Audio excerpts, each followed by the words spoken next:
এই বলু, শুনছিস? কাল আমাদের খোয়ারে নতুন একটা গরু আসবে। কি বলিস? নতুন গরু মানে? আবার আমার ঘাসের ভাগ কমে যাবে? আরে পাগলা, ঘাসের ভাগ কমবে না, কিন্তু প্রেমের বাজারে প্রতিযোগিতা বাড়বে। প্রেমের বাজার?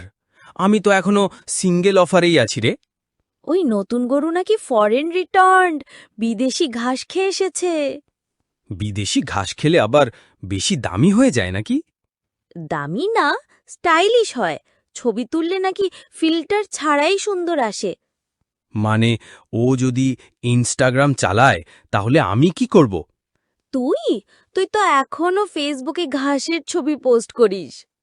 আচ্ছা কালু, আমাদেরও কি একদিন রিল বানানো শুরু করা উচিত? উম, শুরু কর, তবে প্রথমে দাঁতের ফিল্টার লাগা দরকার। দাঁত দিয়ে তো তুই পুরো ফ্যান ফলোয়ার ভয় পাইয়ে দিবি। দাঁত সাদা করতে কি টুথপেস্ট খেতে হয়, না ঘাসেই চলবে? ঘাসে চলবে, কিন্তু সাদা ঘাস হলে।